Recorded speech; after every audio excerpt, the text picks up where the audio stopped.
श्री नारायण कार्तिक मास कथा का आज तीसरा अध्याय हम आपको सुनाने जा रहे हैं, जिसमें सत्यभामा श्री कृष्ण से कह रही हैं कि हे नाथ, आपको समान तो सारे मास आपके लिए समान हैं, सारे महीने समान हैं, तो फिर कार्तिक महीना ही आपको प्रिय क्यों है। श्री कृष्ण ने कहा, हे देवी, आपने बहुत ही बढ़िया प्रश्न पूछा है। मैं अब इसका आपको उत्तर देता हूँ। एक बार नारद ऋषि से भी इसी तरह महाराज बेन के पुत्र राजा पृथ्वी ने यही सवाल पूछा था। देवर्षि नारद से उन्होंने ये प्रश्न किया था। उसके बाद देवर्षि नारद ने जो उत्तर दिया, तुम उसकी कहानी सुनो।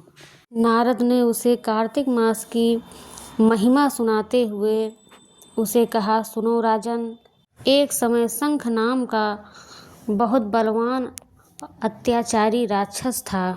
अत्याचारों से तीनों लोकों में त्राहि त्राहि मची थी और जो है स्वर्ग का इंद्र का सिंहासन छीन लिया था। देवता और लोकपाल सब इधर उधर छिन्न भिन्न हो गए थे। उसके डर के मारे सभी देवता अपने परिवार के सहित सुमेरु पर्वत की गुफाओं में छिपे रहे थे। जब उस राक्षस को ये बात पता चली कि देवता सुमेरु पर्वत पर आनंद पूर्वक अपना जीवन व्यतीत कर रहे हैं, तो उसने सोचा कि इस सुमेरु पर्वत पर कोई दिव्य शक्ति जरूर मौजूद है, जिसके प्रभाव से अधिकारहीन देवता अभी भी बलवान हैं। वो असुर सोचते हुए इस निर्णय पर पहुंचा कि ये इतना बलवान कैसे हो रहे हैं। तो उसने सोचा कि ये वेद मंत्रों के बल पर इतने बड़े ये बलवान होते जा रहे हैं, इनके पास शक्ति अभी भी है, तो क्यों ना इन वेद मंत्रों को, इन वेदों को ही जो है चोरी कर लिया जाए, उसे छिपा दिया जाए।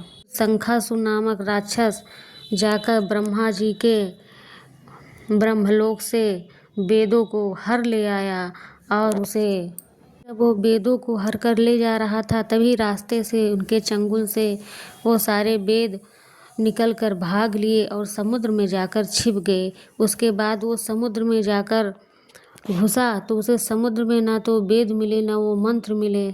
शंखासुर निराश हो गया जब उनको ढूंढते ढूंढते सागर में।